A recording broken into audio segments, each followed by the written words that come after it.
The Eternal Bloodline. Kabanata 85. Sa huli, nang matapos ang dalawa, ang dating malinis at maayos na bulwagan ay nagkalat ng husto. Ang lupa ay puno ng mga eskultura ng yelo at mga basag na kalat na nagkalat kung saan-saan. Kalahati ng kisame ay gumuho na at ang natitirang kalahati ay halos nakasabit na lamang. Inilibot ni Bia ang kanyang mga mata upang tumingin sa buong pasilyo. Nakabaligtad ito ng tuluyan. Kaya, patay na silang lahat. Kung hindi, sa tingin ko hindi ko na matutuloy. Huminga siya ng malalim para pakalmayan ang kanyang nagngangalit na tibok ng puso at dahan-daang binawasan ang kanyang laki. Sa ngayon, wala siyang kahit isang onsa ng mana sa kanyang katawan. Bumaba ang kanyang mga talukap dahil sa bigat at dahan-daang ikinakaway ng kanyang mga pakpak na halos hindi na maiangat ang kanyang bigat. Humuni si Kyle bilang tugon at dahan-daang naglakad papunta sa ilalim niya. Parang narinig ang utos niya, ang mga eskultura ng yelo sa paligid niya ay naging matingkad na mga partikulo at umikot sa paligid niya bago naglaho sa hangin. Tumangala siya sa matigas ang ulong phoenix na hindi lumapit sa kanya kahit tapos na sila.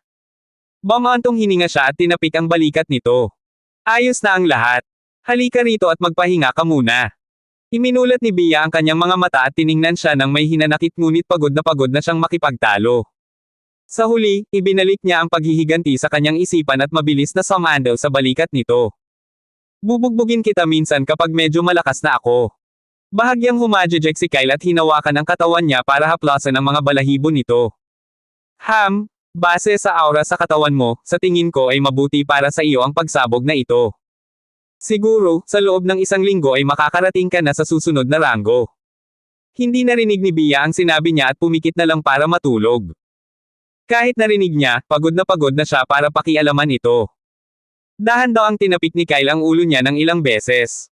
Matapos makumpirmang tulog na ito sa pamamagitan ng pantay nitong paghinga, inilagay niya ito sa loob ng kanyang hoodie at inilibot ang tingin sa paligid bago tuluyang tumingin sa isang direksyon. Ang dati niyang kalmadong mga mata ay naging malamig. Sa isang iglap, lumitaw ang kanyang espada sa kanyang kamay. Sa isang mabilis na paggalaw, hinugot niya ang espada at itinutok ito sa kanyang harapan. Kung gayon, hanggang kailan mo balak magtago? Naghintay siya ng ilang segundo at halos naisip niyang baka nagkamali siya. Gayunpaman, ang matinding titig na nararamdaman niya mula nang pumasok siya sa bulwagan ay hindi niya maaaring palampasin. Kaya, inihilig niya ang kanyang ulo para subukang muli. Gusto mo bang hilahin kita palabas? Bahagyang humajejek si Kyle at hinawakan ang katawan niya para haplasan ang mga balahibo nito. Base sa aura sa katawan mo, sa tingin ko ay mabuti para sa iyo ang pagsabog na ito. Siguro, sa loob ng isang linggo ay makakarating ka na sa susunod na ranggo. Parang sarkastiko ang boses ni Kyle. Postahan niya ang huling pagsubok na ito dahil kahit na sinira nila ni Bia ang bulwagan at napatay ang lahat ng butiki, wala pa ring makikitang labasan. Hindi ba't ibig sabihin noon ay kailangan nilang maghintay hanggang sa lumitaw ang labasan? Kaya, sa halip na hayaan ang isang hindi kilalang panganib na nagkukubli sa kanilang paligid, mas mabuting maniwala sa kanyang likas na ugali. Naghintay pa siya ng ilang segundo ngunit wala pa ring natanggap na sagot. Ngumisi si Kyle at humakbang pasulong ngunit parang inaamin na ang pagkatalo, isang nakakatakot na tawanan ang umalingaw-ngaw sa bulwagan. Naningkit ang mga mata ni Kyle nang lumakas ang tunog sa bawat segundong lumilipes. Itinaas niya ang kanyang mga kamay para harangan ang mga tainga ni Bia. Magpakabait ka naman. May natutulog dyan, tumigil ka na sa kakatawa ng malakas. Biglang tumigil ang tawa, marahil dahil sa kanyang mga walang kwentang sinabi. At sa ilalim ng tingin ni Kyle, isang matangkad at maitim na lalaki ang lumabas mula sa likod ng isang hindi nakikitang kurtina. Isang pares ng pamilyar na malabuhok na mga mata ang tumitig sa kanya ng may pagkamangha. Ibinuko ng lalaki ang kanyang maitim na pakpak na parang paniki at napansin ito ni Kyle ng may malalim na pagkunot ng noo. Ang mga pakpak ay mas malaki kaysa sa dalawang lalaking may pakpak na napatay niya kani-kanina lamang. Bukod dito, ang mga ugat na nakaumbok sa leeg ng lalaki ay mas malalim at mas kitang-kita. Kinagat ng lalaki ang matatalas at matutulis na kuko sa palad nito at tiningnan si Kyle mula ulo hanggang paa. Ang mga mata nito ay nagpapakita ng tunay na interes sa batang lalaking nakatayo sa harap niya. Hoy, tao! Medyo malakas ang boses niya habang nakatitig ng diretso sa mga mata ni Kyle. Kung sinabi mong isa ka sa mga tagalabas na iyon, hindi ako maniniwala dahil malinaw na mas malakas ka. Mas malakas kaysa sa mahihinang langgam na nakasalamuha ko. Kaya, Sino ka? Hindi gumalaw si Kyle ngunit nakaramdam siya ng pagkailang sa ilalim ng maitim na mga matang iyon. Parang sinusubukan ng lalaki na makita ang lahat ng kanyang mga sikreto. Ibinuka niya ang kanyang bibig para sumagot ngunit muling isinara ito nang maramdaman niyang gumagalaw si Bea sa kanyang hoodie. Sa isang iglap, isang pamilyar na boses ang narinig sa kanyang isipan. Kyle, malakas siya. Kahit anong mangyari, huwag mo siyang labanan. Hindi tayo mabubuhay. Naramdaman niya ang tensyon na bumabalot kay Bea at bumaantong hininga. Pagkatapos natin dito, gusto ko ng sagot kung paano mo malalaman kung malakas ang isang tao o hindi. Hindi sumagot si Bea pero kung totoo man siya, hindi naman ito isang kasanayan. Simula lang nang mapisa siya, tuwing titingin siya sa isang tao ay lagi na lang siyang may nararamdaman kung gaano ito kalakas. Pero hindi laging tama ang kanyang mga hula, kaya binabaliwala niya ito tuwing binabanggit ito ni Kyle. Bueno, isa lamang akong taong palaboy na hindi sinasadyang napadpad sa kaharian na ito. Paano ka naman? Hinailan ni Kyle ang kanyang pangungusap at pinagmasdan ang katawan ng lalaki. Kitang-kita sa mga kilos niya ang lahat ng kaba na nararamdaman niya dahil alam niya ito, bago pa man umalingaw-ngaw sa kanyang isipan ang tensyonadong boses ni Bea. Hindi pa niya kayang hawakan ang lalaking nasa harap niya. Sino ka? Hindi patas kung ako lang mag-isa ang sisigot. Muling tumawa ang lalaking may pakpak. Natuwa sa taong ng ahas na makipag-usap sa kanya ng may ganoong tono. Nako, ang unfair naman. Di ba? Hayaan mong magpakilala ako ng maayos. Inilagay niya ang kamay sa dibdib niya habang may malawak na ngiti sa gilid ng labi. Ako si Imyon. Ang kasalukuyang pinuno ng lahing madilim. Lumawak ang ngiti niya nang maramdaman ang pag-igting ng katawan ni Kyle. Alam mo ba ang tungkol sa Dark Race? O kailangan ko pa bang ipaliwanag pa ang tungkol sa tao? Nagmura si Kyle sa loob-loob niya. Paulit-ulit na umuugong sa isip niya ang salitang leader na nagpaparamdam sa kanya na mas malakas pala talaga ang kalaban kaysa sa kanya. Bea, sa tingin ko kailangan na nating tumakbo.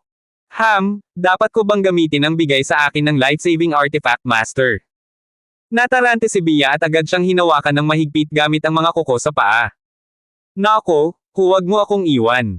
Kung hindi, mumultuhin kita kahit maging multo pa ako.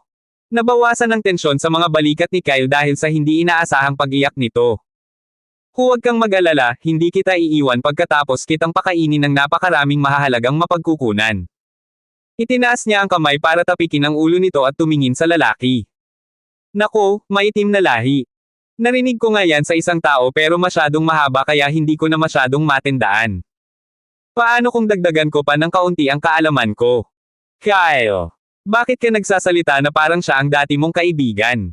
Nako, mamamatay na tayo.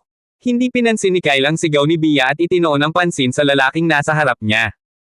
Humigpit ang hawak niya sa espada nang itaas nito ang isang natatawang kilay sa kanya. Humakbang paaban si Imyon ngunit umatras si Kyle dahil sa biglaang paggalaw nito. Isang di nakikitang madilim na presyon ang bumalot sa pasilyo, halos madurog ang lupa sa ilalim. Bakit ka umatras? Ayaw mo bang malaman ang higit pa tungkol sa madilim na lahi?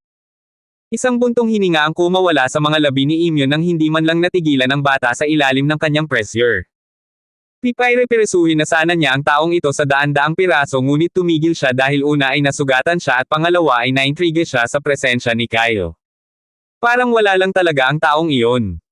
Kahit ngayon, malinaw na nakatayo ang bata sa harap niya ngunit wala siyang maramdamang kahit ano mula rito. Bukod pa rito, ang maliit na ibong nakaupo sa huling ulo ay isang phoenix. Isang bagay na hindi pa niya nakita sa buong buhay niya. Nakakatuwa ba? Bulong ni Imyon. Gusto pa sana niyang magsalita pero nagulat siya sa susunod na ginawa ni Kyle. Biglang ibinaon ng binata ang espada niya at tumingin sa kanya ng may ngisi, na nagpapakita ng lamig sa mga mata nito. Si Imyon ba yan? Alam kong gusto mo akong atakihin pero... Dama ko ang tingin ni Kyle sa kanyang tiyan. Mas partikular, tinitigan niya ang mga tuyong batik ng dugo na nasa damit ng lalaki. Nasugatan ka. Hindi ba? At maniwala ka sa akin, kahit na mas mahina ako kaysa sa iyo, hindi ako susuko ng hindi nagsasama ng iba. Dinampot niya ang gulat, nagtataka, at napanganga na phoenix mula sa suot niyang hoodie at dahan-daang hinaplos ang mga balahibo nito. Sok. Hindi naman ako nag-iisa. Kaya, sana mag-isip ka ng mabuti bago umatake. Kumunat ang kilay ni Imyon sa mayabang na sinabi nito. Sumanghel siya. Ang lakas ng loob ng bata na takutin siya ng harapan. Kung hindi lang dahil sa malubhang pinsalang natamo nito matapos makipaglaban sa hindi mabilang na mga butiki na may kaparehong rango, malamang napatay na niya ang taong ito sa isang sampal lang. Noong una, nang pumasok ang bata sa bulwagan dahil sa kakaibang presensya nito, nagtago si Imyon upang pagmasdan siya ng ilang sandali. Gayunpaman, nabigla siya pagkaraan ng isang minuto. Ang bata ay mas malakas. Kaya bakit ang mahihinang kalaban lang ang kanyang nilalabanan sa bulwagan? Sa kanya naisip. Oho, may suot siyang espesyal na artifact para mandaya sa mga lupain ng kayamanan. Gusto ni Imyon ang artifact na iyon. Kaya naman nagpasya siyang maghintay hanggang sa ibunyag ng tao ang artifact. Ngunit ngayon alam na niyang hindi gagana ang kanyang plano. Ngumisi siya at ibinuka ang kanyang mga pakpak para lumipad. Mga mayabang tayo, di ba? Matapos niyang sulyapan ng may paghahamak ang tao, ikinumpas niya ang kanyang mga pakpak para bumuo ng isang pagsabog ng hangin at itinuro ito kay Kyle para suriin ang kanyang lakas. Nakaramdam si Kyle ng malakas na pagtulak sa kanyang katawan.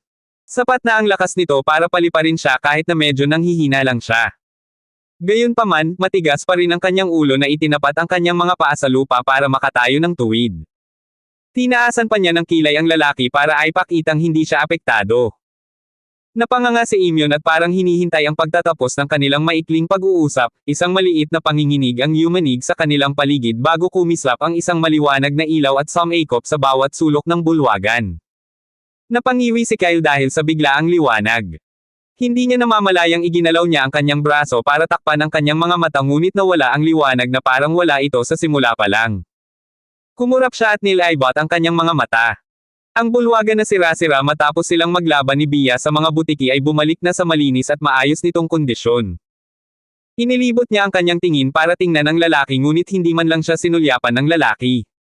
Sa halip, ang mga mata ni Imyon ay nakatuon sa tatlong mukhang ordinaryong pinto na biglang lumitaw sa dulo ng pasilyo. Tumalon siya patungo sa isa sa mga pinto na may malawak na ngiti sa kanyang mukha. Sa wakas ay makakapunta na ako sa susunod na yugto. Sa sobrang bilis niya ay halos akala ni Kyle ay nag-teleport siya. Gayunpaman, alam ni Kyle na hindi nag-teleport ang lalaki. Gaano ba kalakas ang kailangan ng isang tao para makagalaw ng ganito kabilis? Huminto si Imyon matapos niyang itulak ng marahan ang pinto, inihilig niya ang kanyang ulo at tumingin pabalik kay Kyle ng may masamang ngiti. Nakakamangha di ba? Kahit na matapos nating sirain ang lugar na ito, bumalik ito sa orihinal nitong kondisyon sa sandaling matapos ang lahat ng kalahok. Hindi maintindihan ni Kyle kung bakit bigla na lang siyang kinausap ng lalaki pero nanatili ang maingat na tingin niya rito. May binulong si Imyon ng paunti-unti kaya hindi ito maintindihan ni Kyle. Matapos magpakita ng isa pang malapad na ngiti kay Kyle, pumasok na siya sa pinto. Tao, sikapin mong mabuhay dahil gusto kong ako ang tatapos sayo. Tandaan mo, magkikita pa tayo ulit, hahaha. Matapos mawala si Imyon, kumurap si Bia kay Kyle habang pigil ang hininga. Ito ba ang taong kilala niya? Kailan ka pa naging magaling magpanggap? Pero sa halip na sumagot, biglang sumikip si Kyle sa dibdib niya at napaluhod. Nako, ang bastos na yan. Nanigas ang katawan ni Bia. Dumistansya siya sa kanya at tiningnan siya mula ulo hanggang paa. Nasyugatin ka ba? Anong nangyari? Siyempre hindi. Tumigil si Kyle sa kalagitnaan ng kanyang pagsasalita at umubo ng malakas. Tumulo ang mga patak ng dugo mula sa kanyang bibig na nagpapula sa kanyang panga. Ang lalaking iyon. Sinasadya niyang tinamaan ang puso ko nang ibigay niya ang ataking hangin pero ayos lang. Hindi naman ako malubhang nasugatan. Pinunasan niya ang kanyang bibig gamit ang kanyang manggas at kumuha ng healing potion mula sa kanyang isipan. Matapos inumin ang potion, napabuntong hininga si Kyle habang nakatingin sa tatlong pinto. Umalis na tayo, nanginginig ako sa lugar na ito. Tinitigan siya ni Bia nang may pag-aalala ngunit alam niyang hindi na sila maaaring manatili pa sa bulwagan na ito. O kaya, tulad ng dating bulwagan, kailangan nilang harapin ang mas malalakas na kalaban. Sumangayon siya kasabay ng pagtango at mabilis na naglakad patungo sa mga pinto. Kung gayon, alin? Pumasok si Imyon sa unang pinto, pumasok tayo sa huli para maiwasan ang anumang uri ng pakikisalamuha sa kanya. Huminto sandali si Kyle sa harap ng pinto at sumulyap sa pasilyo. Sa ngayon ay walang tao. Walang kahit anong halimaw. Biglang may pumasok na ideya sa kanyang isipan. Hindi ba't sinabi ng mekanikal na boses na kailangan nilang hanapin ang tamang sagot sa daan na nasa harap nila? O sinabi ba nito na kailangan nilang hanapin ang tamang labasan? Anong nangyari? May napansin lang akong kakaiba. Ang bulwagan na ito, halos kapareho ng nauna. Parang pareho lang ang lugar na pinasok natin. Nakipaglaban tayo sa mga halimaw sa una at ganoon din ang ginawa natin sa pangalawa. Ang kaibahan lang ay magkaiba ang mga kalaban. Bakit pakiramdam ko hindi natin mahahanap ang labasan kahit na pumasok tayo sa pintuang ito? Natatandaan mo ba ang sinabi ng boses ng mekaniko pagkatapos nating tumungo sa platform? Nag-isip sandali si Bia. Hindi naman halata pero sa tingin ko sabi ng boses, hanapin ang tamang sagot sa landas na tatahakin. Humuni si Kyle. Itinulak niya ang pinto at pumasok ng may ekspresyon na nag-iisip. May hula ako pero kailangan ko itong kumpirmahin. Tumingin si Kyle sa pamilyar na bulwagan sa harap niya at nagpakawala ng isang tuyong hajejek.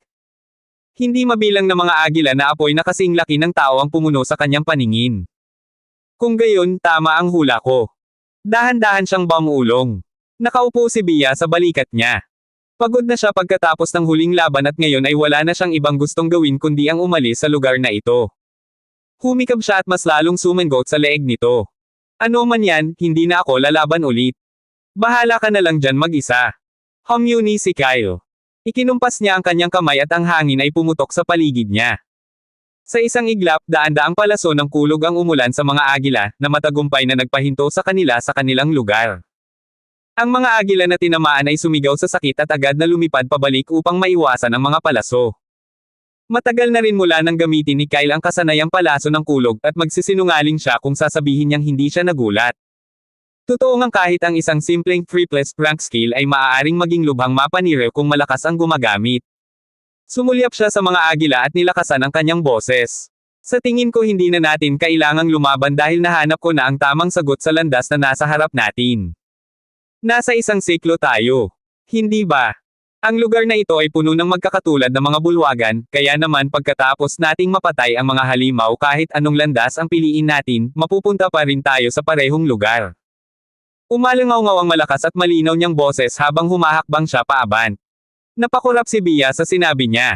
Isang loop, sa tingin ko hindi lang ito ang ikatlong bulwagan. Naputol ang kanyang sasabihin dahil, sa sumunod na segundo, isang pamilyar na boses ng makina ang umalangaw-ngaw sa bulwagan. Binabati kita sa mga kalahok sa paghahanap ng tamang sagot sa landas na tatahakin natin. Ang pinto patungo sa silid ng kayamanan ay mabubuksan sa loob ng ilang segundo. 5, 4, 3. Muntik nang matisod si Bia sa balikat niya. Hindi siya makapaniwala na ang sagot ay napakasimple ngunit napakahirap din nito. Tilaga. Napatawa si Kyle at naisip si Imyon. Mukhang hindi ko kailangang mag-alala tungkol sa paghihiganti dahil halos imposibleng mabuhay siya sa lugar na ito.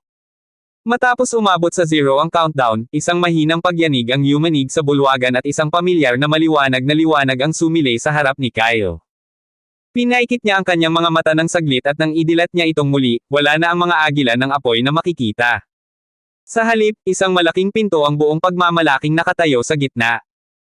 Ang pinto ay ibang-iba sa iba dahil puno ito ng kakaibang disenyo. Mabilis na lumapit si Kyle sa pinto at itinulak ito pabukas ng nakangiti. Isang mahinang langit-ngit ang umalangaw-ngaw sa hangin bago lumitaw sa kanyang paningin ang isang puting silid.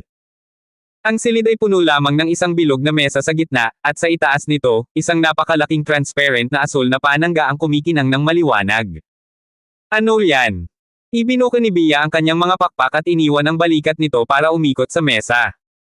Luma na ito at kalaw-angin ngunit ang napakalaking panangga sa ibabaw ng mesa ay mukhang napakaganda. Sumulyap siya sa bakanteng pwesto sa likod ng panangga nang nakataas ang kilay. Sa tingin ko ay may ibang nakatuklas nitong silid na ito bago tayo dahil may bakanteng lugar sa likod ng kalasag. Tumingin-tingin si Kyle sa paligid at matapos makumpirmang wala ng ibang laman ang silid maliban sa mesa, pumasok siya at tinitigin ang kalasag ng may kuryosidad. Isa lang. Ang kayamanang lupang ito ay medyo mahirap. Kumunat ang kilay ni Bia sa sinabi niya. Kunin mo na lang. Para makaalis na tayo. Bamantong hininga si Kyle.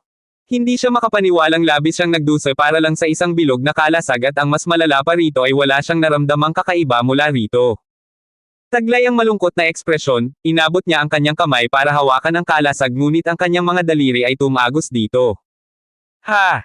Ang malinaw na ibabaw ng kalasag ay umalangaw-ngaw nang may nakabibighaning kislap ng igalaw ni Kyle ang kanyang kamay. Huwag mong sabihing hindi ko pwedeng hawakan to. Lumubog ang ekspresyon ni Kyle. Hinding-hindi, matatanggap niya ito sa impyerno. Handa na sana siyang iligpit ang buong mesa ngunit ang kumikinang na panangga sa harap niya ay biglang nag-iba at naging matingkad na mga partikulo. Nagtipon ng mga partikulo na iyon sa harap ng kanyang katawan bago kumapit ng mahigpit sa kanyang balat. Ano ba to? Bigla niyang hinaila ang kanyang hoodie nang biglang may malamig na dumampi sa kanyang dibdib.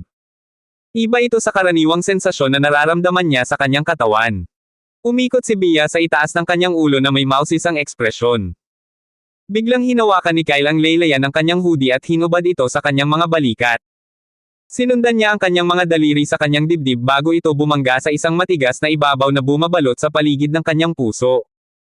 Kumurap siya at tumitig sa kanyang dibdib, isang asol na kalasag na kasing laki ng kamao ang kumikinang sa ibabaw ng kanyang balat. Lumiit ito.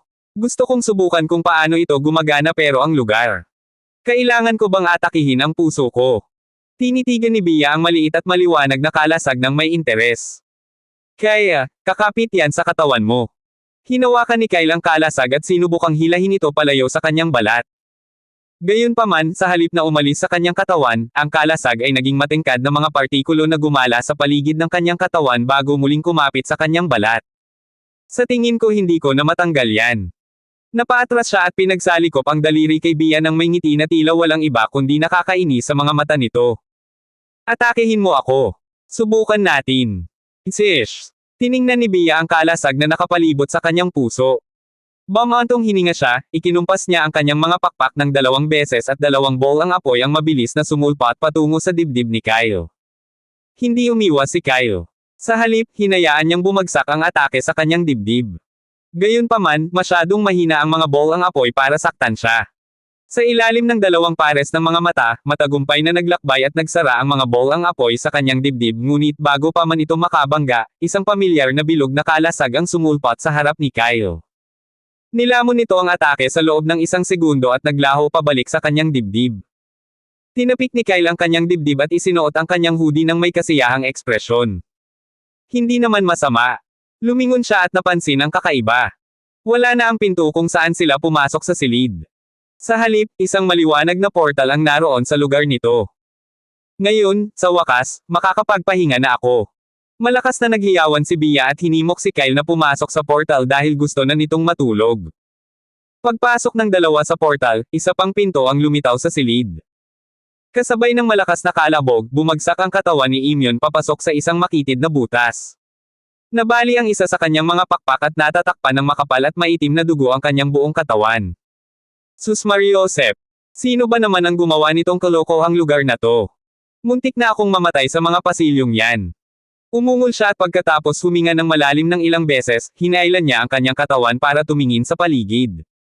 Gayunpaman, ang tanawin sa harap niya ay hindi kaaya-aya. Nanginig ang hangin sa silid ng isang malakas at galit na sigaw ang lumabas sa lalamunan ni Imyon. Sinipa niya ang bakanteng mesa at tiningnan ang silid na may mga ugat na nakaumbok sa buong katawan niya. Ang dami kong tiniis, pero may nakita akong bakanteng kwarto. Nakalanghap ng sariwang hangin si Kyle pagkalabas niya mula sa portal. Maliwanag at malinaw ang langit. Bamantong hininga siya at tumingin sa matayog na tarangkahan ng kastilyo sa likuran niya. Nagniningning ito ng maliwanag.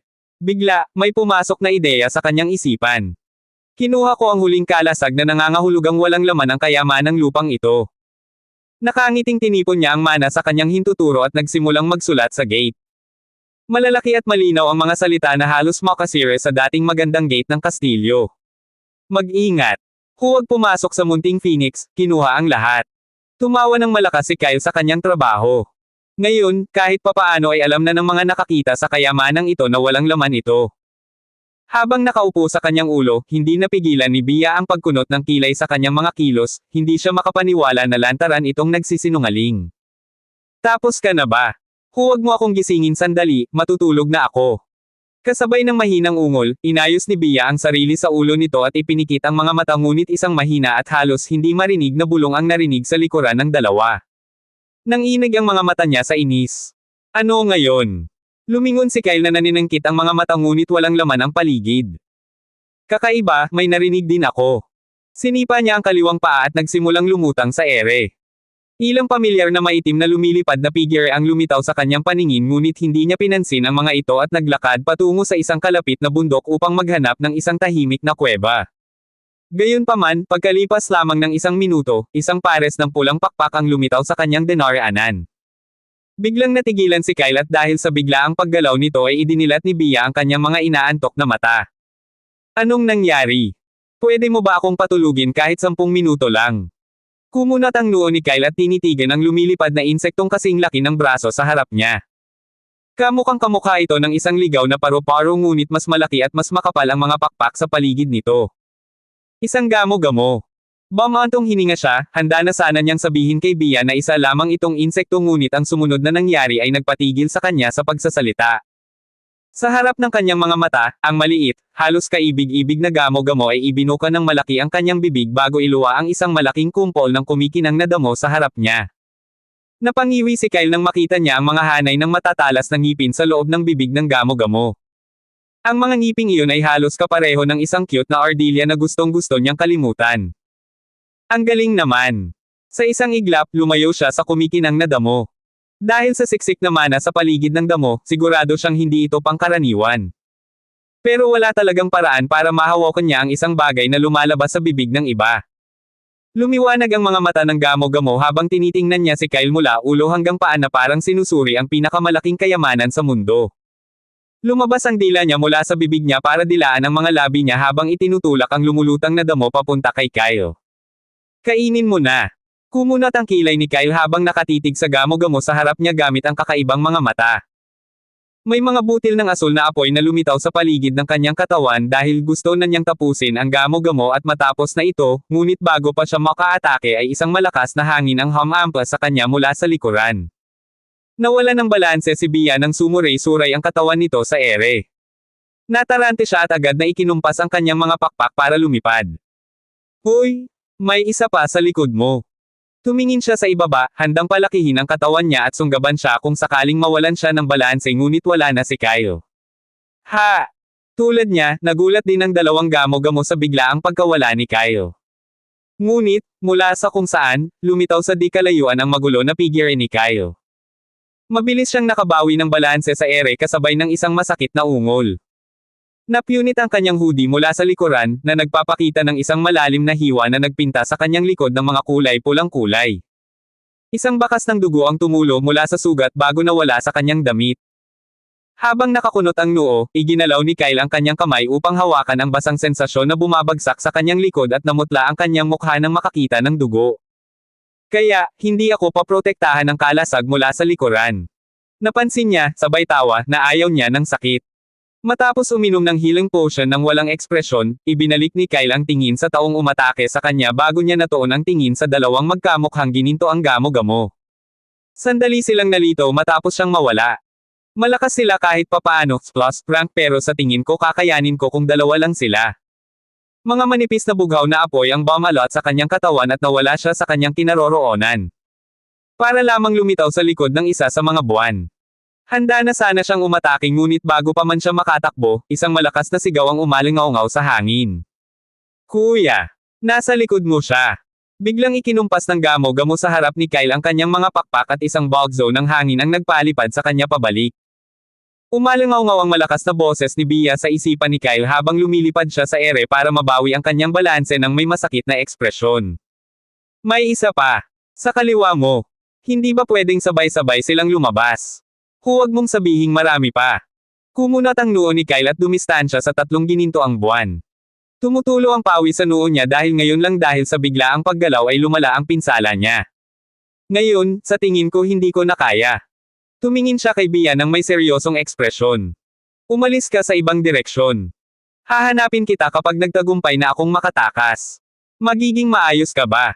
Nagkibit balikat si Kyle sa tanong niya at tuluyang umalis sa kinaroroonan niya. Bakit ko pa nga ba tinanong? Sumunod ang gamo-gamo sa kanilang dalawa. Gayunpaman, dahil sa pagkawala ni Kyle, si Bea ang kanilang pakay ngunit bago pa man nila ito masundan ay biglang sumulpot si Kyle sa kanilang harapan. Sa sandaling lumitaw siya, hindi mabilang na mga sibat na yelo ang nabuo sa paligid niya. Parang nabasag ang hangin nang dumami ang bilang nito sa bawat segundong lumilipis. Ikiniling ni Kyle ang kanyang ulo at nanlamig ang kanyang mga mata. Anong kinatatakutan? Nagtinginan ng mga gamo-gamo ngunit kitang-kita sa kanilang matapang na mga mata na balewala lang sa kanila ang pag-atake. Sabay-sabay silang sumigaw. Dakpin mo siya. Dinilaan ni Kyle ang mga ito at inihagis ang mga sibat na yelo bago muling nawala.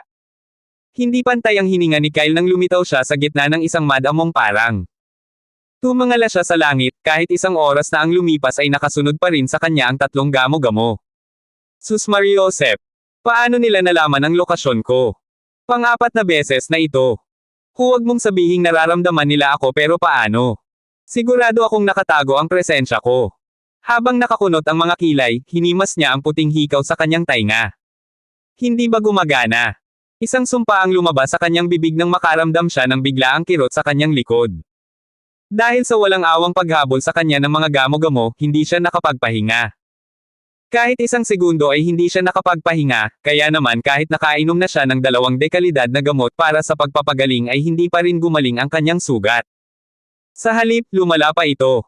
Biglang may narinig na malakas na sigaw sa kanyang kaliwa. Napalingon si Kyle sa pinanggalingan ng boses at nanlaki ang kanyang mga mata sa nakita. Isang pamilyar na lalaking may pakpak ang pumipila sa katawan ng isang binata na may uban. Gumamit siya agad ng teleportasyon para pigilan ang lalaki ngunit medyo nahuli ito sa pagdating. Patay na ang binata. Nagkulay pula ang kanyang paningin dahil sa mga piraso ng laman at lalong naging irregular ang kanyang paghinga sa nakita. Natigilan ang lalaking may pakpak dahil sa biglaang paglitaw nito ngunit hindi tulad ni Kyle na naniga sa kanyang kinatatayuan matapos unang makakita ng isang taong namatay nang napakasama sa harap niya, agad na nakabawi ang lalaki at inatake siya gamit ang isang itim na letigo. Nagising si Kyle mula sa kanyang pagmumuni-muni nang umalangaw-ngaw sa kanyang mga tainga ang isang nanginginig na boses. Bahagya lamang itong ungol ngunit narinig niya ito ng malakas at malinaw dahil puno ito ng sakit. Tumalon siya paatras para maiwasan ang letigo na mabilis na humahampas sa kanya. Gayunpaman, mas lalong namutla ang kanyang maputlang mukha nang makita niya ang may-ari ng boses. Isa itong batang babae. Bahagya lamang natatakpan ang kanyang katawan at puno ng maraming sugat. Nakahiga siya sa ibabaw ng damuhan at humihinga ngunit blanka ang kanyang mga mata at tila wala ng buhay. Nanginig ang dibdib ni Kyle. Napaatras siya ng hindi matatag at sa di malamang dahilan, na blanko ang kanyang isipan. Matapos makilala ang ilang individual mula sa madilim na lahi, alam niyang tina-target nila ang mga taong pumapasok sa kaharian ngunit hindi niya kailanman inakala na magiging ganito sila kalupit. Tiningnan siya ng lalaking may pakpak ng may singkit na mga mata. Hindi siya makapaniwalang naiwasan ng bata ang kanyang pag-atake ngunit alam niyang labis na nabigla ang bata sa nakita sa harap niya. Kaya, sa halip na umatake, sinimula ng lalaki na tamasahin ang kanyang ekspresyon na lalong namumutla sa bawat segundong lumilipez. Kung tutuusin, mas masaya kung babarilan muna niya ang kanyang biktima bago ito patayin, tulad ng ginawa niya sa mga nauna. Gayunpaman, pagkalipas lamang ng ilang segundo, ninas siya dahil ang batang lalaki sa harap niya ay walang ginagawa, kundi ang nakatayo sa isang lugar. Bukod dito, ang kanyang mga mata ay naging masyadong malabo. Hindi masaya kung ganito ka na naman. Napadilat ang lalaki at humakbang paarap para tapusin si Kyle nang sa gayon ay makahanap ito ng ibang target. Gayunpaman, ang kanyang mga balak ay biglang naputol ng isang malakas na boses na umalingaw-ngaw sa hangin. Kuya! Nahanap ko na ang tao. Nandito na siya. Pagkarinig ng boses, isang gininto ang gamo-gamo ang dumating sa harap ng lalaking may pakpak. Tinitigan niya ang katawan ni Kyle nang may kumikislap na mga mata at saka tiningnan ng lalaking may pakpak ng may pagkayamot. Umalis ka. Atin ang taong ito. Sa likuran niya, dumating din ang 2 pang Golden Mods. Tiningnan nila si Kyle at matapos makumpirmang maayos ang kanilang pagkain, sabay-sabay nilang tinitigan ang lalaking may pakpak na hindi tuminag sa kanyang kinatatayuan kahit na matapos ang unang babala. Sinaman ng tingin ng lalaking may pakpak ang sarili habang nakataas ang kilay. Paano kung ayoko? Ha? Insekto ka? Paano mo ako nagagawang utusan? Sa isang iglap, isang malakas na A+ rank aura ang lumabas mula sa kanyang katawan at bumagsak sa mga gamo-gamo. Gayunpaman, nagulat ang lalaki nang hindi man lang sila natinag sa ilalim ng kanyang pressure. Napagtanto niya na may baluktot na ekspresyon. Nako! Mas malakas pa sa akin ang mga kulisap na ito. Dahan-dahan niyang ikinumpas ang kanyang mga pakpak upang tumakas sa ibang direksyon ngunit bago pa man niya ito magawa ay isang matalas na talim ang tumusok sa kanyang puso mula sa likuran. Sumulyap ang lalaki sa dulo ng espada na nakausli sa kanyang dibdib. Nanlaki ang kanyang mga mata sa takot habang iniiling ang kanyang ulo upang tingnan ang may-ari ng espada. Ito ang batang lalaki na nakatayo sa harap niya kanina ngunit hindi na malabo ang kanyang mga mata. Sa halip, nag-aalab ang mga ito sa galit. Sinipa ni Kyle ang lalaki mula sa likuran at marahas na hinugot ang kanyang espada, tumalsik ang maitim na dugo na nagkulay pula sa kanyang kamay. Gayunpaman, hindi man lang siya tumigil para punasan ito sa kanyang espada at tiningnan ang mga gamo-gamo. Ha! Pagod na akong tumakbo. Kaya, sa halip na tumakbo, mas mabuting pumatay na lang, di ba? Nagulat ang mga gamo-gamo nang marinig nila ang bigla niyang pahayag. Nagkatinginan sila bago bumulong ng malakas ang isa sa kanila. Huwag mong patayin, baliin mo lang ang mga braso at binti niya, saka natin siya babawiin. Tumango ang dalawa pa at sabay-sabay nilang inatake ang tao. Hindi mabilang na mga talon ng hangin ang nabuo sa ilalim ng kanilang mga pakpak bago ang mga talon na iyon ay naglakbay patungo kay Kyle ng kasing bilis ng kidlat. Isang malamig na kislap ang sumilay sa mga mata ni Kyle at nawala siya sa kanyang kinaroroonan. Matapos tumakbo ng isang oras, halos maubos na ang kanyang mana kaya alam niyang hindi niya magagamit ang mga asol na apoy dahil mas mabilis nitong nasusunog ang kanyang mana. Dahil sa kanyang hindi matatag na emosyon, nabahala rin si Bia. Paulit-ulit na umalangaw-ngaw sa kanyang isipan ang pamilyar na nag-aalalang boses nito ngunit sa halip na sumagot, hindi niya namamalayang pinutol niya ang boses nito sa kanyang isipan. Lumitaw ang figure ni Kyle sa likod ng isa sa mga gamo-gamo ngunit handa na ang tatlo dahil nakita na nila ang kanyang kasanayan sa pag-teleport dati. Kaya naman nang mawala siya, napaatras ang kanilang mga ulo at ang gilid ng kanilang mga pakpak ay lalong naging matalas upang tumago sa kanyang katawan. Gayunpaman, bago pa man dumapo ang kanilang pag-atake sa katawan ni Kyle, nawala itong muli. Sa pagkakataong ito, lumitaw siya ilang pulgada lamang ang layo mula sa isa sa mga gamo-gamo. Nanlaki ang mga mata ng gamo-gamo nang subukang itusok ni Kyle ang kanyang espada diretso sa kanyang puso. Ang mga pakpak sa likod ng kanyang likuran ay halos agad na gumalaw at ang matutulis na mga talon ay tumutok sa dibdib ni Kyle upang pigilan siya. Sa gitna ng mainit na kapaligiran, nang inig ang gamo-gamo nang makita ang isang panandaliang malamig na ngiti sa mukha ng tao. Hindi niya maintindihan kung bakit tumatawa ang tao gayong malinaw na nasa panganib siya ngunit nakuha niya ang sagot nang bumagsak ang kanyang mga pakpak sa isang matigas na ibabaw sa halip na bumaon sa dibdib ni Kyle. Taglay ang gulat na ekspresyon, ibinuko ng gamo-gamo ang kanyang bibig upang umiyak ngunit humina ang kanyang boses nang ang espada ay tumago sa kanyang dibdib ng walang pagpipigil. Sa sobrang gulat, hindi makagalaw ang dalawa pang gamo-gamo habang pinapanood ang bangkay ng kanilang kapatid na bumagsak sa lupa ng walang buhay. Binunot ni Kyle ang kanyang espada at tumitig sa kanila ng may hindi regular na paghinga. Namumula ang buong likod niya ng dugo ngunit naglakas loob pa rin siyang magsalita ng malakas at malinaw. Isa na lang, dalawa na lang ang natitira. Isa na lang, dalawa na lang ang natitira. Tinitigan ni Kyle ang dalawang gulat na gamo-gamo at itinuwid ang kanyang katawan. Nagdikit ang kanyang mga kilay nang maramdaman ang mainit na dugong tumutulo sa kanyang mga hita. Gayunpaman, matigas niyang iwinaksi ang kanyang kamay upang alisin ang malabong gininto ang dugo mula sa kanyang espada. Sa gitna ng matinding sakit na umaabot sa kanyang gulugod, humakbang siya paabant, bahagyang nang inig ang kanyang mga binti ngunit agad din niyang nabalance ang sarili. Ang biglaang paggalaw na ito ay matagumpay na nagpagising sa mga gamo-gamo mula sa kanilang kawalan ng ulirat. Tiningnan nila siya nang may nagngangalit na paghinga, pinag-iisipan kung itutuloy ba nila o hindi dahil ang namatay ay ang pinakamatanda sa kanilang tatlo. Siyempre, gusto nilang maghayganti ngunit paano kung pati ang tao ay mapatay din sila. Mahigpit na naikuyom ni Kyle ang kanyang walang laman na kamay, halos ay sobsob ang buntot nito sa kanyang palad para mapanatili ang kanyang kamalayan. Isang beses ko na lang magagamit ang instant teleportation. Sumisigaw ang kanyang katawan sa sakit at naubos na ang kanyang mana, ang natitira ay hindi man lang siya matulungan kung gusto niyang makatakas.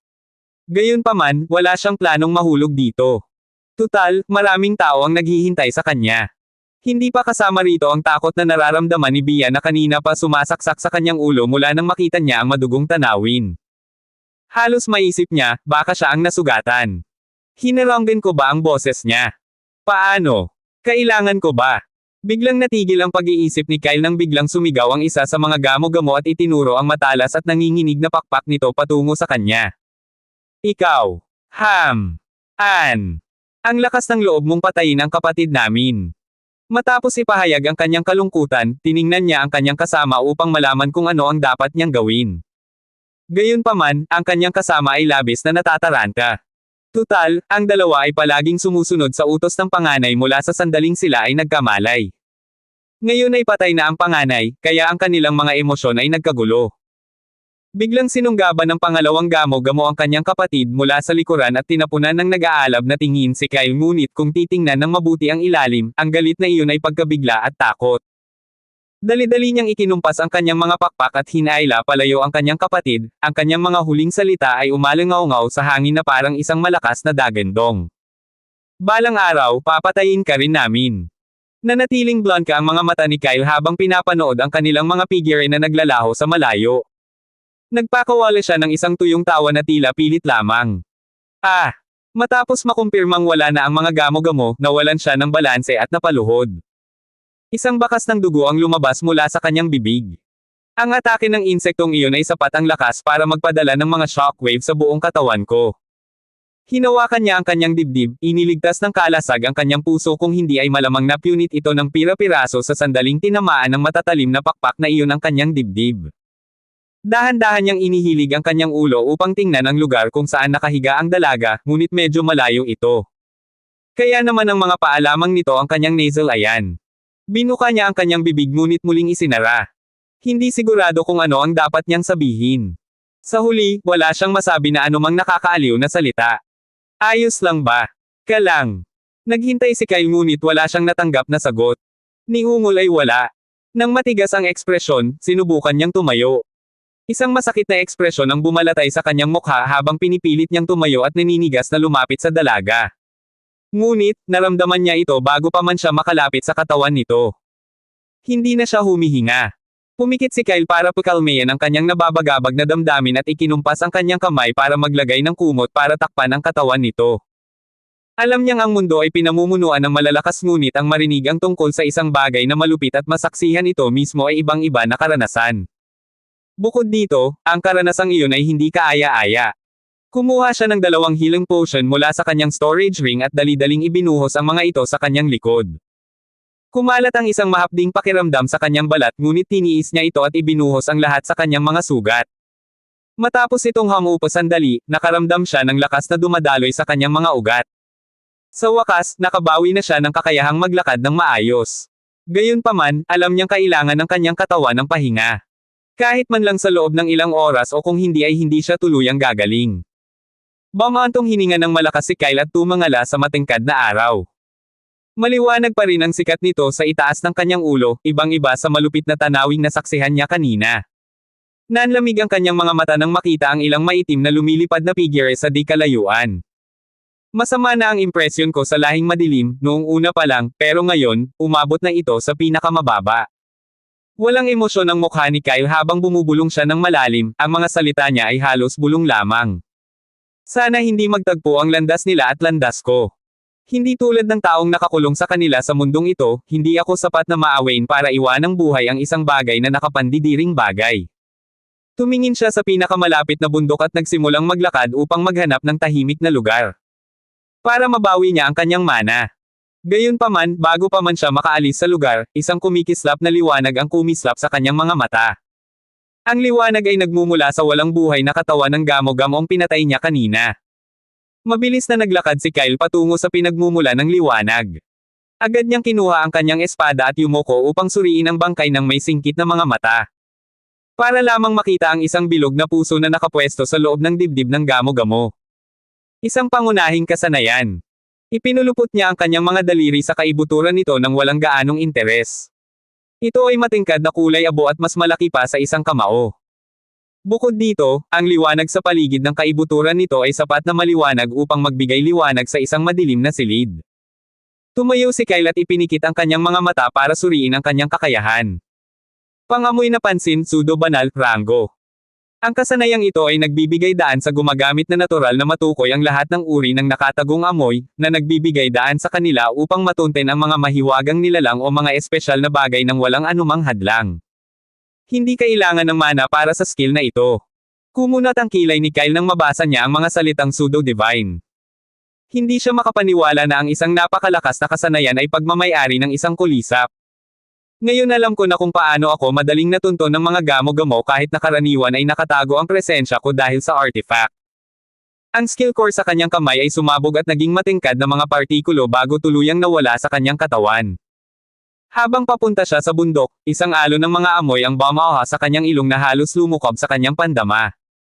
Sa una, naramdaman niya ang hangin sa paligid, puno ito ng sariwang aroma ng damo, ang pinong amoy ng mga bulaklak, at ang matinding amoy ng dugo. Gayunpaman, pagkaraan lamang ng isang segundo, lumawak ang pangamoy ni Kyle sa lahat ng direksyon at siya ay nasuka ng daan-daang nakakapangilabot na amoy ang nagpalabo sa kanyang paningin. Ano ba? Paano nila nagamit ang skill na ito?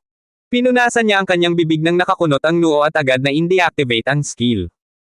Nako! Isa itong walang kwentang kasanayan. Sa gitna ng kanyang mga reklamo, bigla siyang tumakbo sa kabilang direksyon bago huminto sa harap ng isang malaking bato. Itinulak ni Kyle ang bato palayo at tumingin sa lupa para lamang makita ang isang halamang kulay lila. May naaamoy lang akong masarap dito. Matapos maghukay kung saan-saan para sa pagsasanay ng kanyang bagong kasanayan, sa wakas ay nakarating si Kyle sa harap ng isang malaki at malakristal na lawa. Noong una, ang kanyang destinasyon ay ang pinakamalapit na bundok ngunit hindi niya namalayan kung kailan nagbago ang kanyang landas, dahil masyado siyang abala sa pag-amoy ng hangin sa paligid. Gayunpaman, kahit na matapos ang mahabang pagsasanay, 15 segundo lang ang kaya niyang i-activate ang skill, kung hindi ay tuluyan nitong mapapahina ang kanyang mga pandama. Pinunasan ni Kyle ang pawis na tumutulo sa kanyang ulo at bumaantong hininga. Maraming masasamang amoy sa paligid niya ngunit ang pagtukoy sa mga ito ay nagbigay daan para maiwasan niya ang lahat ng uri ng panganib. Bukod dito, kung mabilis niyang mahahawakan ang mga kaakit-akit na amoy, marami siyang matutunto na magagandang bagay. Ang dahilan kung bakit niya natagpuan ang lawa na nakapaloob sa napakaraming malalaking bato ay dahil din sa kanyang kasanayan sa pagdama ng amoy. Sige, binabawi ko na ang mga sinabi ko.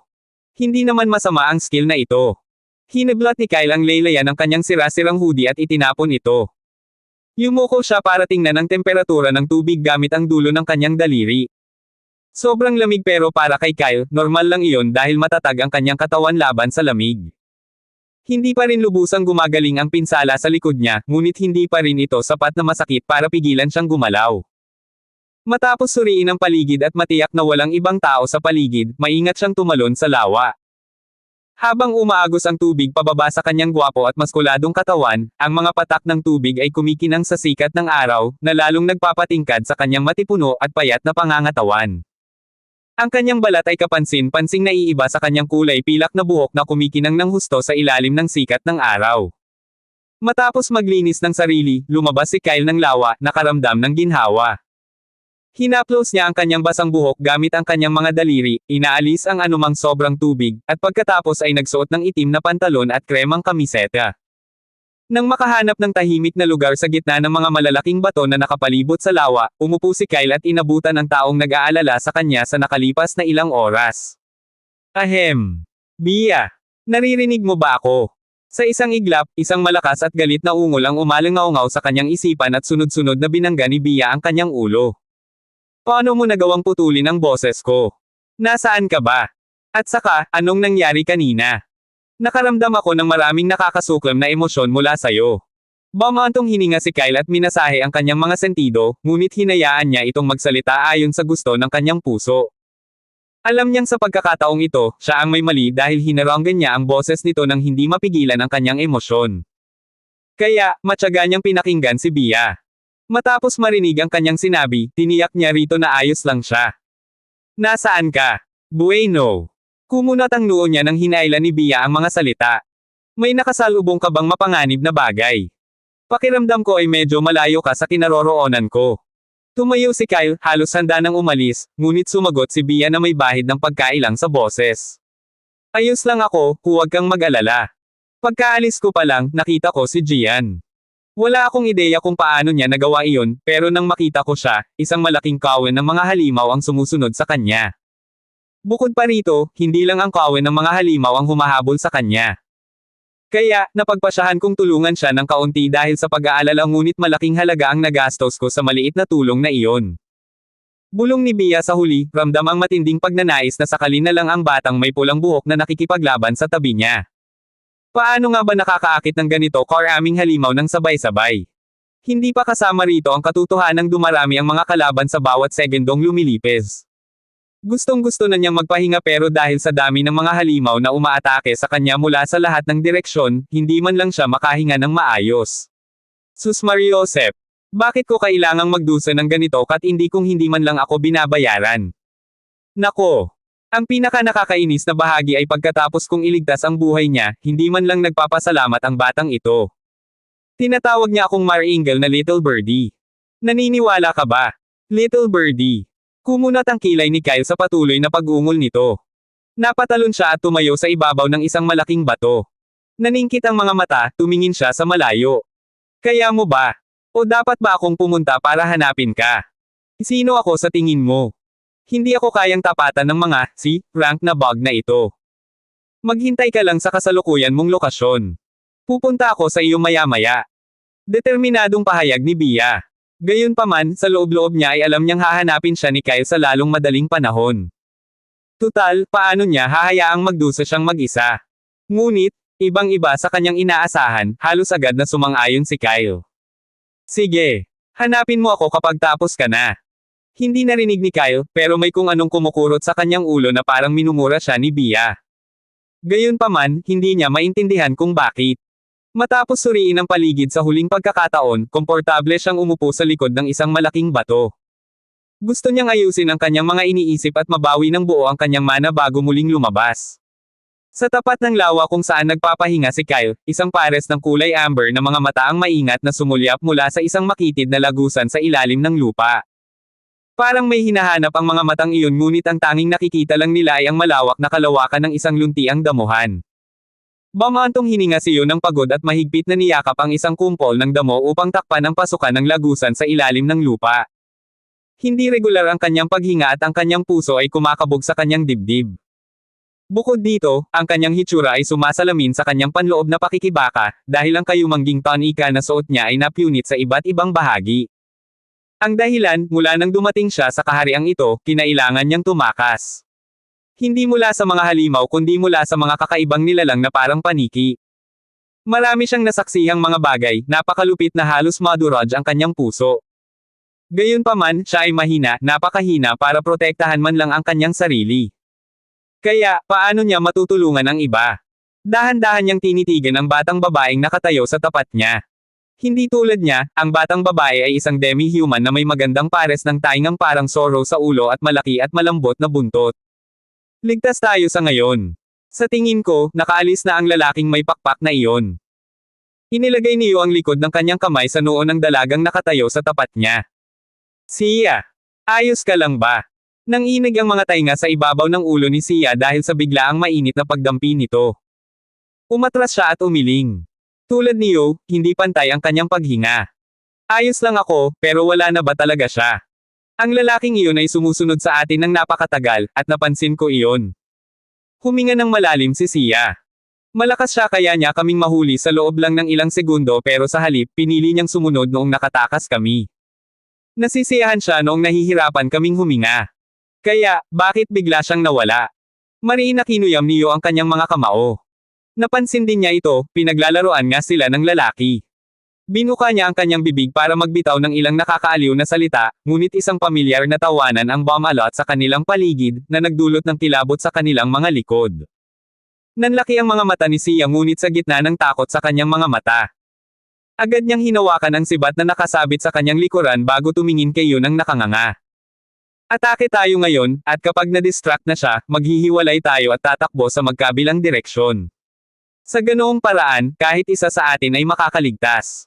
Kinagat niyo ang kanyang mga labi, sapat na ang lakas para maubos ang dugo. Bilang miyembro ng sikat na pamilyang Windcrest, tinuruan siyang lumaban gamit ang maraming armas ngunit sa huli, ang pagiging isang salamangkero ang naging dahilan upang maging mahirap para sa kanya na maging mahusay sa malapitang labanan. Gayunpaman, alam niya mula sa kanyang nakaraang karanasan na ang kanyang mga spell ay hindi gagana sa kalaban. Kaya naman kumuha siya ng isang silver saber mula sa kanyang storage ring. Huminga ng malalim siyo at humarap kay Siya. Mayroon akong artifact. Kaya ko siyang patayin gamit ito pero kailangan kong makalapit sa lalaki para ma-activate ito. Matapos niyang sabihin ang mga salita niya, dala ang matinding determinasyon, tumalon sila palabas ng lagusan sa ilalim ng lupa, ngunit hindi nagulat ang lalaki sa labas na parang alam na niya na nagtatago ang mga babae sa lagusan sa ilalim ng lupa. Kumaway ang mga pakpak sa likod ng lalaki at tumingin siya sa kanila ng may ngiti. Sa wakas ay napagdesisyonan ko ng lumabas, di ba? Nakatutok ang mga mata ng mga babae sa kanilang kalaban, ngunit nang inig ang kanilang mga puso nang makita nila ang isa pang katulad na lalaki sa likod ng lalaking sumusunod sa kanila. Nako, hindi. Nagngingit-ngit ang mga ngipin niyo. Ngayon, dahil sa dagdag na isa pang malakas na kalaban, halos wala ng tsansang manalo. Gayunpaman, ang kanyang sable ay kumikinang sa sikat ng araw habang sumusugod siya kasama si Sia. Natawa ang lalaki nang makita ang kanilang walang saysay na pag-aaway. Gayunpaman, sa halip na pigilan ang mga pag-atake, nilinggan niya ang kanyang kasama. Sok! Nakakabagot na. Kunin mo na sila at bumalik na tayo. Hindi maintindihan ni Nayo at Sia ang kahulugan sa likod ng kanyang mga salita, ngunit nang inig sila nang makuha nila ang sagot. Isang mabigat, halos makasakal na presyon ang bumagsak sa kanilang mga balikat. Kasabay nito, nanghina ang kanilang pagkakahawak sa mga sandata at sila ay napaluhod.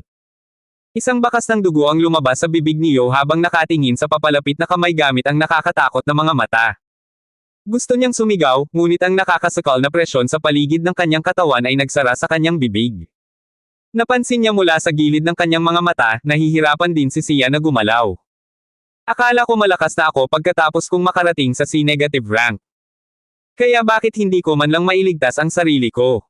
Nang inig ang katawan niyo at desperadong sinubukan niyang i-activate ang artifact na nasa kanyang manggas ngunit hindi ito maabot ng kanyang mga daliri. Hindi. Gusto ko pa ring humingi ng tawad kay Papa dahil inawi ko siya bago ako umalis. Gusto ko pa ring makita si Mama. Lumipat ka na po. Ngunit, bago pa niya marating ang artifact, umalangaw-ngaw sa hangin ang malakas na sigaw ni Sia at sandaling natigilan siya. Nanlaki ang mga mata niyo nang hawakan ng lalaki ang kanyang leeg at sa unang pagkakataon pagkatapos ng pagkamatay ng kanyang kapatid, namuo ang mga kumikinang na luha sa kanyang mga mata. Hindi. Pakiusap. Ngunit pagkatapos, biglang may isa pang boses na umalangaw-ngaw sa hangin, may bahid ng antok at kaunting reklamo. Anong nangyayari? Gusto ko lang magpahinga sandali. Biglang tumigil ang boses, at napansin ito niyo nang may pidgel na hininga. Pamilyar na pamilyar ito. Maraming beses na niyang narinig ang boses na iyon dati. Kahit ang bahid ng pagkainis sa tono ay kapansin-pansing katulad ng sa taong iyon. Pumikit ang kanyang mga mata at tumulo ang luha sa paligid ng kanyang mga pilikmata bago siya sumigaw, halos pabulong ang boses. Kyle! Sa sandaling iyon, ang lahat sa paligid niya ay nabalot ng nakakakilabot na katahimikan. Dali-dali niyang iginalaw ang kanyang mga daliri patungo sa artifact, ngunit naantala siya ng isang nakakakilabot at masakit na sigaw na umalingaw-ngaw sa hangin. Sa isang iglap gusto niyang imulat ang kanyang mga mata, ngunit isang malamig na kamay mula sa likuran ang mabilis na nagsara sa mga ito. Ayos lang. Walang ekspresyon ang mukha ni Kyle at napakalamig ng mga mata niya habang nakatitig sa isa pang lalaking may pakpak na nakahawak sa babaeng demi-human. Nang inig siya sa isiping kung mahuli lang siya ng ilang minuto ay maaaring may nangyaring kapahamak kayo. Nang inig ang lalaking may pakpak sa kanyang paningin at napaatras dahil sa gulat at takot. Hindi niya maiwasang mapatitig sa kumikinang na eskultura ng yelo ng kanyang kasama. Anong nangyari? Nagkakatuwaan sila, hindi ba? Kaya paano biglang naging eskultura ng yelo ang kanyang kaibigan? Nanatiling nakatuon ang kanyang mga mata sa eskultura, ngunit parang hindi kailanman umiral ang kanyang kaibigan. Bigla, ang eskultura ng yelo ay sumabog at nagkaroon ng nakabibighaning kislap, na pumailan lang palayo kasabay ng hangin. Napuno ng takot na sigaw ng lalaki ang hangin habang desperadong ikinakaway niya ang kanyang mga pakpak, sinusubukang tumakas. Ngunit nanlaki ang kanyang mga mata sa takot nang biglang lumitaw ang nakakabighaning asul na apoy sa paligid niya. Hindi tulad ng kanyang kasama, hindi siya makasigaw sa sakit dahil ang malamig na apoy ay tumagos sa kanyang bibig, diretsyong naglalakbay patungo sa kanyang bungo at puso. Sa tapat ng bagong gawang eskultura ng yelo, nakanganga ang bibig ng babaeng parang isang tao at nanlalaki ang mga mata sa hindi makapaniwala. Ito ay isang tanawing hindi niya malilimutan sa buong buhay niya. Pagkalipas ng isang minuto, bumaba ang kamay na nakapalibot sa mga mata niyo at sa wakas ay iminulat niya ang kanyang mga mata at nakita ang napakalaking damo sa harap niya. Napansin niya, nang bigla siyang mabulunan, na wala na ang dalawang lalaki. Wala na sila rito. Mabilis niyang nilinggan si Sia at nakaramdam siya ng ginhawa. Ah! Ayos lang ba siya? Sa gitna ng kanyang magulong emosyon, bigla niyang inabot ang kamay na kanina pa nakapikit para hawakan ito. Malayong malayo sa kanyang matinding init, ang kamay ay malamig, halos nagyayelo ngunit ayaw niyang bitawan. Bumantong hininga ng bahagya si Kyle. Yumuko siya at nag-aalangan na inabot ang kanyang palad para dahan-daang ilagay ang kanyang palad sa likod nito. Gusto niyang sabihin na patay na ang mga taong nagtangkang manakit sa kanya, ngunit sa huli, kakaunti lamang ang kanyang nasabi. Ayos na ngayon. Humigpit ang hawak ni Yu sa kamay niya. Inangat niya ang ulo para pigilan ang mga luhang nagbabadyang tumulo mula sa kanyang mga mata bago inulit ang mga salita sa halos hindi marinig na boses. Ayos lang. Pagkaraan ng 1 minuto, tinipon niya ang kanyang emosyon at itinaas ang kanyang ulo para sa wakas ay tingnan ng taong tahimik na nakaupo sa tabi niya. Sa pagkakaalala niya, ang malinaw nitong mga mata ay kumikinang sa natural na berdeng kulay habang nakatitig sa kanya. Kumurap siya, nalilito sa napakalaking pag-aalala na nasa mga matang iyon. Ang kamay sa likuran niya ay dahan-dahan pa ring tinatapik ang kanyang likod sa tahimik na ginhawa. Pagkaraan ng 1 minuto, tinipon niya ang kanyang emosyon at itinaas ang kanyang ulo para sa wakas ay tingnan ng taong tahimik na nakaupo sa tabi niya. Sa pagkakaalala niya, ang malinaw nitong mga mata ay kumikinang sa natural na berdeng kulay habang nakatitig sa kanya. Kumurap siya, nalilito sa napakalaking pag-aalala na nasa mga matang iyon. Ang kamay sa likuran niya ay dahan-dahan pa ring tinatapik ang kanyang likod sa tahimik na ginhawa. Ayos lang ako. Pagkasabi niya ng mga salita, tumigil ang gumagalaw na kamay ni Kyle sa likuran niya, at nawala ang malamig at nakakagaan na pakiramdam. Halos hiniling niyo na sana'y magtagal pa ang sensasyong iyon, ngunit hindi nangyari. Nagpalipat-lipat ang tingin ni Kyle sa kanya bago niya ibinoko ang bibig para magsalita ngunit isinara ulit ito dahil sa alanganin. Pagkalipas ng ilang segundo, inabot niya ang kanyang nag-iisang kasama. Hoy, Bia. Pwede mo bang sabihin sa akin kung paano ko babawiin ang kamay ko nang hindi nabibigla ang taong humahawak dito ng mahigpit? Bakit ka ba biglang nagsasalita ng kalokohan? Nasa gitna ako ng labanan ng buhay at kamatayan. Kung hindi mo ako matutulungan, manahimik ka na lang. Pero, mahalaga ito. Pagkatapos ng ilang malalakas na pagmumura, sa wakas ay inamin ni Bia ang kanyang pagkatalo at blankong sinagot siya. Kung may malakas na humahawak sa'yo, gumamit ka lang ng agarang teleportasyon para makatakas. Ano ba ang mahirap doon? Hindi makapagsalita, gustong magsalita muli ni Kyle, ngunit parang napansin ang kanyang kilos, binitawan niyo ang kanyang kamay. Pasensya na. At salamat. Namula ang dulo ng kanyang mga tainga nang maramdaman niya ang bigat ng kanyang mga kilos. Tumayo siya at agad na umalis sa tabi nito para tingnan si Sia. Tinitigan ni Kyle ang likod niya ng ilang segundo bago ginamit ang bagong nakuha niyang skill. Matapos makaramdam ng ilang amoy mula sa malayo, tumingin siya sa mga babae ng may seryosong ekspresyon. Hindi ko alam kung ano iyon, pero may paparating na malakas na bagay dito. Umalis na tayo. Agad na tumango ang mga babae at umalis ang tatlo para magtago sa likod ng mga malalaking bato kung saan nagpapahinga si Kyle kanina. Pagkatapos nilang umupo, tinitigan ni Sia si Kyle ng may pag-aalala ngunit nagpapasalamat na ekspresyon. Salamat sa pagliligtas mo sa buhay ko. Sia ang pangalan ko. Hindi niya maiwasang mapaisip ng malalim nang makita ang kumikinang napilak na buhok sa ulo ng binata. Bakit parang nakita ko na siya kung saan? Nakumpirma ang kanyang iniisip sa sumunod na segundo nang tumango si Kyle. Ayos lang at, Kyle ang pangalan ko. Iniling ni Sia ang ulo kay Yu para kumpirmahin ang kanyang hinala, at nang makatanggap siya ng tango mula kay Yu, nanlaki ang kanyang mga mata sa hindi makapaniwala. Biglang sumigla ang kanyang likuran dahil sa kuryosidad at sa sumunod na segundo, lumapit siya kay Kyle habang dahan-daang kinukuskus ang kanyang mga pilikmata. Si Kyle na rin ang gumawa ng kaguluhan sa harap ng gate ng realm. Sandali niyang sinuyod ang mga mata ni Kyle bago ito sumagot ng bahagya at tumango. Kumikinang sa pagkamangha ang mga mata ni Sia. Hindi siya makapaniwala na natagpuan niya ang taong sinasabing pinakamalakas sa mga pumasok sa kaharian. Bigla niyang naalala ang nakabibighaning Fire Phoenix, ang halimaw na ikinagulat ng lahat, kasama na siya, at inilibot niya ang kanyang mga mata sa paligid upang makita ang maalamat na halimaw. Gayunpaman, kahit ilang segundo na ang lumipas, hindi pa rin niya mahanap ang Phoenix. Halos iniisip na baka ipinadala ito ni Kyle kung saan, ibinuka ni Sia ang kanyang bibig para kumpirmahin. Gayunpaman, bago pa man siya makapagsalita, hinayla siya ni Yu pabalik dahil lumiliit na ang distansya sa pagitan nila ni Kyle sa bawat segundong lumilipas. Ibinaling ni Sia ang tingin kay Yu at kumurap.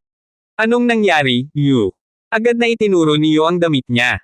May lawa sa likod natin, linisin natin ang ating mga sarili. Tingnan mo, halos sira na ang mga damit na suot natin. Ah, tama ka. Sa sumunod na segundo, iniwan siya ng mga batang babae. Pinanood sila ni Kyle na maglakad palayo, pagkatapos ay tahimik na naghanap ng pwesto sa likod ng isa sa mga malalaking bato para makakuha ng kinakailangang tulog. Maliwanag pa rin ang sikat ng araw sa kalangitan nang magising siya dahil sa biglaang paghaplo sa kanyang balikat. Agad na nawala ang pag-aalala sa mga mata ni Kyle nang makita niya ang salarin na gumising sa kanya. Siyo iyon. Nagulat siya dahil sa biglaang paggalaw nito.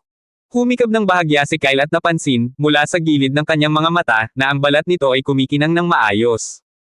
Ang kanyang kulay pulot-pukyutan na buhok, na dating magulo dahil sa laban, ngayon ay malinis na at maayos na dumadaloy pababa sa kanyang mga balikat. Naligo na ba siya? Tumingin muna siya sa paligid bago seryosong nagtanong. Anong nangyari? Ayokong gisingin ka, pero 5 oras ka nang natutulog. Kaya, muntik na niyang mailabas na nag-aalala siya dahil hindi ito iminulat kahit na halos kumakanta na si Sia sa tabi niya. Gayunpaman, binago niya ang kanyang mga salita sa kalagitnaan. Ayaw mo bang kumain? Napakurap si Kyle sa sinabi niya, dahan-daang nag-isip. Ano, 5 oras akong natulog. Nakatulog na ba ako? Tumangala siya sa langit ng may singkit na mga mata, sinasalubong ang kanyang iniisip. Halos agad na nagsalita si Yo. Napansin ko rin, kasi kanina pa ako tumatakbo. Sa tingin ko walang gabi sa lugar na ito. Habang nakatitig sa maaliwalas na kalangitan, malapit nang makatulog muli si Kyle, ngunit muling tinanong siya ni Yo kung gusto nitong kumain. Ha! Hindi naman ako nagugutom. Nagsimulang magsalita si Kyle, ngunit natigilan siya nang mapuno ng masarap na aroma ng karne ang hangin. Dahan-dahan siyang sumilip sa likod ng malaking bato at nakita si Sia na nakaupo sa tabi ng apoy. Ah, kaya kailangan ko lang kumain. Di ba? Lumingon siya pabalik kay Yo. Ngayong nabanggit mo na, sa tingin ko ay gutom na ako. Kain na tayo. Tinaas ni Yo ang kanyang noo na may maliit na ngiti at sumama silang dalawa kay Sia sa tabi ng apoy. Habang kumakagat si Kyle sa karne, hindi niya napigil ang mapabuntong hininga. Masarap ito, hindi tulad ng kanyang luto na medyo ordinaryo lang. Mas nagustuhan sana ni Bia ito, pero salamat sa isang tao kaya siya nahuli. Kaya, sa susunod na lang siguro. Pagkatapos nilang gawin iyon, tiningnan ni Kyle ang mga babae. Hindi niya maiwasang mag-isip ng malalim. Tiyak na malalakas ang mga babae. Ramdam niya ito mula sa kanilang mga aura. Si Sia ay deepest rank habang si Yu ay si negative rank, ngunit matapos gumala sa kaharian, alam niyang magiging mahirap ang kanilang kaligtasan kung hahayaan niya silang mag-isa. Hindi pa kasama rito ang lahing madilim. Bumantong hininga siya pero bago pa man siya makapagsalita, naunahan na siya ni Yu. Magkakaiba tayo ng direksyon. Nagkunot ang noo ni Kyle. Mula sa boses nito, ramdam niya na ayaw siyang abalahin nito, pero paano niya sila hahayaang umalis ng mag-isa matapos masaksihan ang nangyari kanina. Delikado yan. Hindi niya natapos ang kanyang pangungusap dahil sa gulat na pagkaputol ni Sia. Teka. Hinding-hindi ako aalis mag-isa. Paano kung mangyari ulit ang katulad ng nangyari kanina? Dapat nating sundan si Kyle. Kahit sandali lang. Malakas siya. Hindi pinansin ang nanlilisik na mga mata ni Yo, dahan-dahan siyang lumapit kay Kyle nang may nagmamakaawang ekspresyon. Pangako, tahimik lang akong susunod sa likuran mo. Kumunat ang kilay ni Yo. Agad niyang binawi ang sarili. Alam niyang mapanganib ang manatiling mag-isa, ngunit ang pag-asa sa iba ay hindi solusyon sa kanilang problema. Sa halip na maging walang hiya, mas mabuting lumakas. Isang blankong ekspresyon ang lumitaw sa mukha ni Sia habang nakatitig sa magagandang kamay na nakahawak sa kanyang braso. Ito ang pangalawang beses na hinaila siya ni Yo palayo kay Kyle. Hindi niya maiwasang mapangiwi sa mga kilos nito. Masyado ba akong nag-iisip? Sa isang iglap, nagtama ang kanilang mga mata sa ere, at ang mga batang babae ay natuon sa isang tahimik na komprontasyon. Halos makalimutan na nila ang taong nanunood sa kanila mula sa gilid. Minasahe ni Kyle ang kanyang mga sentido, hindi alam kung ano ang gagawin, ngunit tulad ng isang sinag ng sikat ng araw, isang pamilyar na boses ang umalangaw-ngaw sa kanyang isipan. Malapit na ako. Nasaan ka? Hindi kita makita. Bigla siyang tumayo at ipinikit ang mga mata sa malayo bago nagmuni-muni ng may ngiti sa labi. Mukhang maayos naman siya. Nakikita kong buo ang mga bahagi ng katawan niya. Isang pares ng ulo ang biglang napalingon sa kanya nang marinig ng mga babae ang salitang siya. Bukod pa rito, ang mga salita ni Kyle kung saan binanggit niya ang mga bahagi ng katawan ng isang tao nang may dahilan ay hindi maganda. Gayunpaman, bago pa man siya matanong ng mga babae, tumalon siya upang tumayo sa ibabaw ng isang kalapit na bato. Ang kanyang paggalaw ay napakabilis, halos parang isang malabo. Parang napansin ng mga pares ng mata na natigilan sa likuran niya, lumingon si Kyle. Papasok ako sa pinakamalapit na lupain ng kayamanan. Sabay na tayo, mas mabuti kung ganoon. Natigilan siya nang maalala ang pag-aatubili niyo. Napagtanto niya rito na ayaw nitong makita bilang isang taong umaasa sa iba kahit na sa harap ng panganib. Hindi naman sa tutulong ako palagi, pero hindi naman malaking bagay ang magkasama kayo. Sundan mo lang ako sandali. Pwede ka nang umalis kapag malakas ka na para mabuhay ng mag-isa. Ang huling pangungusap ay espesyal na sinabi para kayo. Marahil, dahil sa kanilang pagkikita noong mga bata pa sila o marahil dahil matagal nang kasama ni Kyle si Yu ng tahimik sa Kingdom Tercia, ngunit sigurado siyang hindi niya hahayaang may mangyari sa kanya sa piling nito. Matapos niyang sabihin ang mga salita niya, tumalon siya pababa mula sa malaking bato nang hindi man lang naghihintay ng sagot. Naglakbay ang kanyang tingin patungo sa pinakamalapit na lumulutang na isla. Hindi niya namamalayan, gusto niyang lumutang ngunit tumigil dahil ngayon ay hindi na siya nag-iisa. Malakas na naghiyawan si Sia at tumalon sa likuran ni Kyle. Bilang isang fox demi-human, mas maliksi siya kumpara sa mga taong kasing ranggo niya. Sa kabilang banda, tumingin si Yu sa likuran niya at kumurap bilang pagmumuni-muni. Ayos lang kung pansamantala lang. At saka, kinalabot niya ang singsing na ginagamit niya sa pag-iimbak. Nag-aalala ako, maliban kay Faith. Walang ibang sumagot noong nagpadala ako ng signal. Sana ayos lang sina Regis at Neve. Umiling siya para mawala ang masasamang iniisip at tahimik na sumama kina Sia at Kyle. Pagkalipas lamang ng kalahating minuto, nagsimulang umakyat ang tatlo sa hagdanan patungo sa maliwanag na kastilyo. Sa gitna ng kanilang paglalakad, hindi napigilan ni Sia na maningkit ang kanyang mga mata sa malayo, bago inilagay ang kanyang kamay sa balikat ni Yu na may gulat na ekspresyon. Napansin mo ba? Ano? Kakaiba. Naglakad tayo sa isang bukas na lugar at ngayon ay umaakyat tayo sa hagdan. Kaya bakit wala tayong nakasalubong kahit isang halimaw? Hindi lang basta halimaw, wala tayong nakasalubong na kahit sinong individual mula sa ibang lahi. Itinaas niyo ang kanyang ulo upang silipin ang mga itim na tuldok na lumilipad sa kalangitan. Sa ngayon, malayo pa ang mga ito sa di kalayuan. Siguro dahil sa mga paniki. Halos lahat ng bagay ay hinuhuli nila. Sa harap nila, huminto si Kyle ilang pulgada lang ang layo mula sa gate ng kastilyo. Tumangala siya sa langit para hanapin si Bia, ngunit agad na lumungkot ang kanyang ekspresyon nang makitang hindi ito nag-iisa. Nako, sabi ko naman sa'yo itapon mo na lang siya kung saan, bakit mo siya isinasama? Nagmakaawa siya sa akin. Gusto ko sana siyang baliwalain at lumipad palayo pero nahawakan ng linte na ito ang mga paa ko. Nako, kaya ko nga siya isinama. Dahan daw ang naglakad si Yu sa tabi ni Kyle at sinundan ang tingin nito. Anong tinitingnan mo? Nasagot ang tanong niya nang mapuno ng malakas na tawanan ang paligid. Hahaha, Kyle, kapatid ko. Sa wakas nagkita na ulit tayo. Kumunat ang kilay ni Kyle nang makita ang binata na may pulang buhok na nakasabit sa mga daliri ng paa ni Bia. Agad na natabunan ng malaking figure ng Phoenix ang tatlo. Bahagyang nanlaki ang mga mata ni Yu nang makita ang malaking halimaw na apoy at bigla itong umatras. Sa likuran nila, halos nakatitig si Sia kay Bia. Mariin niyang hinigpitin ang kanyang pagkasabik at napasigaw ng pagkamangha. OMG! Ang Phoenix pala! Hindi ako makapaniwala na nakakakita ako ng ganito kalapit. Napabuntong hininga si Kyle at tumingin kay Gian, ngunit sa gitna nito, may halos hindi maaninag na ngiti sa gilid ng kanyang mga labi. Kailan niya huling nakita si Gian? Hindi niya maiwasang maalala ang oras. Tulad sa tore, masayahin pa rin si Gian. Abangan ang mga susunod pang kabanata ng The Eternal Bloodline.